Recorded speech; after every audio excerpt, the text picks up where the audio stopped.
بسم اللہ الرحمن الرحیم۔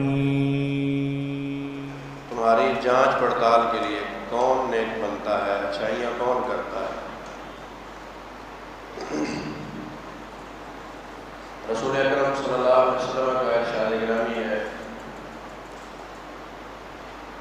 من بطأ به عمله لم یسرع به نسبه۔ جس کو اس کے عملوں نے پیچھے چھوڑ دیا، اس کے سلسلہ نسب اس کو آگے لے کر نہیں جائیں گے۔ انسان کی زندگی کی اچھائیاں اور اعمال انہی کے بل بوتے پر وہ میدان حشر سے ہوتا ہوا اپنے انجام کو پہنچے گا۔ خوش نصیب ہے وہ انسان جس نے اپنی زندگی اطاعت رسول مقبول صلی اللہ علیہ وسلم میں گزاری، اللہ کے احکامات کی تکمیل میں ساری زندگی وہ گزار گیا۔ اور بد نصیب ہیں وہ لوگ جو دین اور شریعت سے ناآشنا، نیکیوں اور برائیوں میں تمیز کیے بغیر اس دنیا سے چلے گئے اور آخرت میں وہ جہنم کا ایندھن بن گئے۔ نیکی کیا ہے اور برائی کیا ہے؟ نیکی وہ ہے جس کو محمد الرسول اللہ صلی اللہ علیہ وسلم نے نیکی کہا، اور برائی وہ ہے جس کو محمد الرسول اللہ صلی اللہ علیہ وسلم نے برائی بنایا۔ ہم دنیا کے اندر اچھائیاں برائیاں کرتے کرتے کرتے بالآخر موت کے منہ میں چلے جاتے ہیں، لیکن ہمیں یہ یقین نہیں ہوتا کہ ہم جو یہ کام کر رہے ہیں وہ اچھا ہے یا برا ہے۔ اور شیطان نے ایک دھوکہ دے رکھا ہے کہ میرا تعلق، میرا رشتہ فلاں صاحب سے ہے، میں فلاں بزرگ کا پیروکار ہوں، میں فلاں شخص کے ہاتھ پر بیعت ہوں، میرے لیے اتنا ہی کافی ہے، وہ مجھے جنت میں لے جائے گا۔ زیادہ وقت نہیں لوں گا، چند منٹوں میں اپنی بات انشاءاللہ ختم کروں گا۔ سیدہ عائشہ رضی اللہ تعالیٰ عنہ ارشاد فرماتی ہیں، ایک دن نبی علیہ السلام میرے گھر میں تشریف لائے اور میں بیٹھی تھی، آپ نے میری ران پہ سر رکھا، ہم باتیں کرتے رہے کہ آپ کو نیند آ گئی، آپ سو گئے۔ اچانک میری آنکھوں سے آنسو بہہ پڑے، ایک قطرہ نبی علیہ السلام کے رخسار انور پر گرا۔ آپ اٹھ بیٹھے اور پوچھا، عائشہ لما تبکی، کیوں روئی؟ بی بی عائشہ فرماتی ہیں، ذکرت الآخرۃ فبکیت، مجھے آخرت کے مناظر کچھ ذہن میں آ گئے، ان کے تذکرے سے میں رو پڑی۔ اور پھر ایک سوال کرتی ہیں، کہتی ہیں جس طرح ہم دنیا میں ایک دوسرے کے ساتھ ہیں، کیا کل قیامت کے دن بھی ہم آپ سے مل پائیں گے، آپ سے ملاقات ہوگی؟ اور دنیا کا ساتھ سیدہ عائشہ کے ساتھ کتنا عظیم ساتھ ہے، اللہ اکبر۔ ایک مرتبہ آپ کچھ پانی پی رہے ہیں، سیدہ عائشہ رضی اللہ تعالیٰ عنہ انہوں نے گلاس پکڑا ہوا ہے اور پانی نبی علیہ السلام کو دینے سے پہلے اپنے منہ پہ لگا لیا اور کچھ گھونٹیں پی لی۔ حضرت علیہ السلام نے ارشاد فرمایا، عائشہ مجھے بھی دے دو۔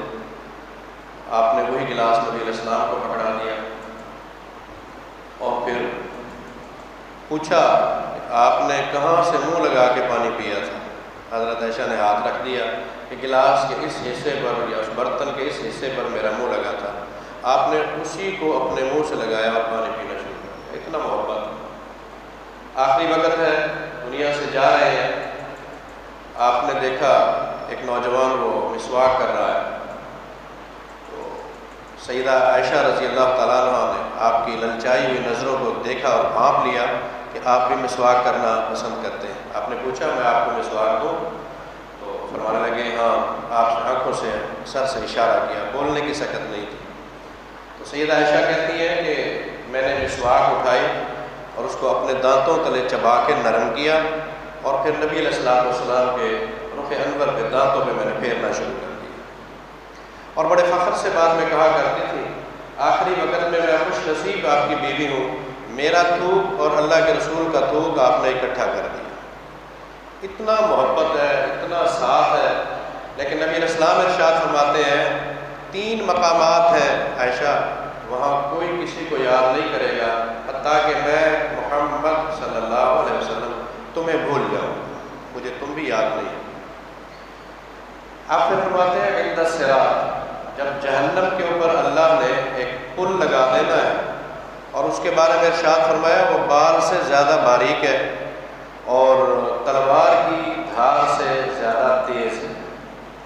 کچھ خوش نصیب تو اس پہ گزرنے والے ایسے ہوں گے جو پلک جھپکنے میں ادھر ہوں گے یا ادھر، کچھ جس طرح بادل گرجتے ہیں اور بجلی لپکتی ہے اس کی لپک کی طرح ظاہر ہوں گے اور پھر ادھر ہوں گے، کچھ ایک تیز دوڑنے والے گھوڑے کی طرح، کچھ خود بھاگنے والے تیز رفتاری سے، اور کچھ جو ہے وہ پیدل چلتے ہوئے، اور کچھ ایسے ہوں گے جو گرتے پڑتے اٹھتے بیٹھتے آخر پہنچ جائیں گے۔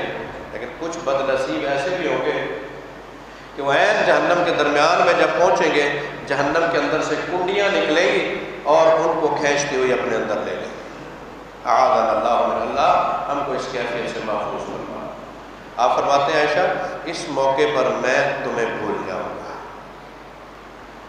اور پھر فرمایا وعند الکتاب، جب عمل نامے ہر بندے کو ملیں گے، کسی خوش نصیب کے دائیں ہاتھ میں وہ عمل نامہ دیا جائے گا۔ یہ جنت کا وہ سرٹیفکیٹ ہے جس کو ہاتھ میں لے کر وہ جنت میں جائے گا اور بڑی خوشی کی انتہا ہوگی، کہے گا ہاں اقرؤ کتابیہ، یہ میرا عمل نامہ مجھ کو مل گیا، میں جنت میں جا رہا ہوں، ذرا دیکھو کیا خوشی ہے، خوشی سے نہال ہو رہا ہے، قدم نہیں ٹک رہے اس کے نیچے، اور کہتے ہیں میں سرخرو ہو گیا ہوں، اللہ نے مجھے جنت کا سرٹیفکیٹ دے دیا۔ اور کچھ بد نصیب ایسے ہوں گے، اللہ ہم کو ان بد نصیبوں میں نہ بنانا، جن کے بائیں ہاتھ میں عمل نامہ ملا اور ان کو سرٹیفکیٹ جہنم کا مل گیا اور وہ اپنی کمر کے پیچھے اس ہاتھ کو لیے ہوئے ہیں اور چھپاتے پھر رہے ہیں، اور ان کا منہ کالا ہو چکا ہے اور ان کے چہرے پر غبار اور دھوئیں اڑ رہے ہیں، سیاہ رنگ پڑ گیا ہے اور وہ بد نصیب منہ چھپاتے پھر رہے ہیں۔ عائشہ جب یہ کیفیت ہوگی نا انسانوں کی تو میں تمہیں بھول جاؤں گا، تمہیں یاد نہیں کروں گا۔ اور پھر فرمایا عند المیزان، جب عمل نامے عمل تل رہے ہوں گے، قیامت کے دن عملوں کا وزن ہوگا، اور یہ کوئی بعید از قیاس نہیں ہے۔ آج کل جو چیزیں نظر نہیں آتی ان کا پیمانہ ہو جاتا ہے، ان کو میزان میں لایا جا سکتا ہے، گیس تل جاتی ہے، ہوا تول لیتے ہیں ہم، تو یہ چیزیں آج دور نہیں رہی۔ بجلی ہے، بجلی کی پیمائش ہو جاتی ہے کہ یہ بجلی کتنا ہماری استعمال ہو رہی ہے پورے شہر کے اندر، وہاں بھی عملوں کو تولا جائے، نماز اس کا وزن ہوگا، روزے کا وزن ہوگا، حج کا وزن ہوگا، اور ایک طرف برائیاں ڈال دی جائیں گی۔ جب یہ اچھائیاں اور برائیاں میزان میں ڈال کے تولی جا رہی ہوں گی، عائشہ میں اس وقت تمہیں بھول جاؤں۔ نبی آخر الزمان ہے، جنت کے سردار ہیں اور پوری قیامت کے اندر انبیاء کے سردار ہیں، فخر الاولین والآخرین ہیں، لیکن وہاں بھی یاد نہیں کر رہے۔ تو کون ہے ایسا بندہ جو یہ دعویٰ کرے کہ میں ان تینوں مقامات پر تمہارا ہاتھ پکڑ کے لے جاؤں گا اور جنت دلا دوں گا؟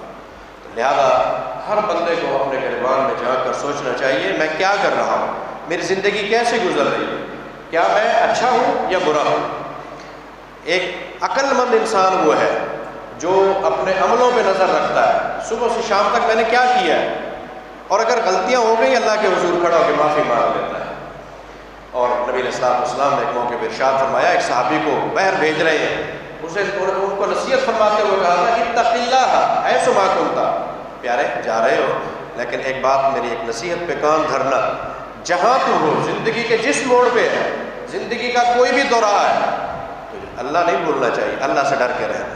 جب انسان کے اندر تقویٰ پیدا ہو جاتا ہے تو وہ کسی بھی زندگی کے موڑ پہ ہے، وہ تاجر ہے، وہ ایک ہاری اور کسان ہے، وہ ایک مزدور ہے، وہ باپ ہے، وہ ایک بیٹا ہے، یا کسی بھی زندگی کی حالت پر ہے، اگر اللہ کا ڈر ہے تو اس کے پاس بہت بڑا خزانہ اور اللہ کی نعمت ہے، اسی کے بل بوتے اسے جہنم میں جانا ہے۔ اور پھر آگے نصیحت فرمائی اگر زندگی میں کوئی غلطی ہو جاتی ہے وَاتَّبِعِ السَّيِّئَةَ الْحَسَنَةَ تَمْحُهَا، یاد رکھ برائی کے بعد ہمیشہ اچھائی کرنی ہے، تاکہ اس اچھائی سے اس گناہ کا وزن جو ہے وہ ہلکا ہو جائے اور تو اللہ کے نزدیک سرخرو ہو جائے۔ یاد رکھو، 2 حدیثیں آخری پیش کرتا ہوں، چھوٹے چھوٹے ٹکڑے ہیں حدیث کے، مختصر سا ترجمہ اور اس کے بعد اپنی بات سمیٹتا ہوں۔ نبی علیہ السلام نے فرمایا لا تحقر من المعروف شیئا، اچھائی کا کوئی کام بھلے وہ کتنا ہی چھوٹا ہے اس کو کبھی چھوٹا سمجھ کے نہ چھوڑنا۔ نیکی کا کوئی کام تیرے سامنے آ گیا اور تو جانتا ہے کہ وہ چھوٹا ہے، اس لیے نہ چھوڑنا کہ یہ چھوٹا ہے، اللہ کے نزدیک اس کا بڑا وزن ہے۔ اس کی ایک مثال دے دو چھوٹی سی۔ نبی علیہ السلام نے ارشاد فرمایا کہ ایک بندہ جو مسجد میں سے ایک تنکا نکال کے باہر پھینک دیتا ہے، اس کا 10 اجر جو ہے، 10 نیکیاں اس کی اللہ کے حضور لکھ دی جاتی ہیں۔ اب کتنا بھاری عمل اس نے کیا ہے، ایک ہے ہی تو ننھا سا تنکا، نماز پڑھنے آیا اور اس کو اٹھا کے لے جا کے باہر پھینک دیا ہے یا کوڑے دان میں ڈال دیا ہے، تو اس پر اس کی 10 نیکیاں لکھی گئی۔ آپ نے فرمایا لا تحقر من المعروف شیئا، کوئی اچھائی کا کام اس لیے نہ چھوڑ کے وہ چھوٹا ہے، اس کو کر گزر۔ اور فرمایا ایاکم ومحقرات الذنوب، کوئی کام برائی کا بھلے وہ کتنا چھوٹا ہے اس کو چھوٹا سمجھ کے نہ کر۔ اچھائی کا کام چھوٹا ہے تو چھوٹا سمجھ کے اس کو چھوڑ نہیں دینا۔ اگر کوئی برائی کا کام ہے بھلے وہ کتنا چھوٹی برائی ہے، اس لیے نہیں کرنی کہ اس کی کوئی حیثیت نہیں ہے، اللہ کو اگر ناپسند آ گئی تو ممکن ہے اسی میں مواخذہ ہو جائے اور بندے پکڑا جائے۔ عزیز عالمان، اللہ سے میرے لیے بھی دعا کریں، میں آپ کے لیے دعا کروں، اللہ پاک ہمیں آخرت میں سرخرو کرے اور دین دنیا کی بھلائیاں سمیٹنے کی توفیق عطا فرمائے۔ اللہ پاک ہماری چھوٹی چھوٹی یہ حقیر سے نذرانے اور عبادات ان کو شرف قبولیت سے نوازے۔ اقول قولی ھذا واستغفر اللہ لی ولکم ولسائر المسلمین۔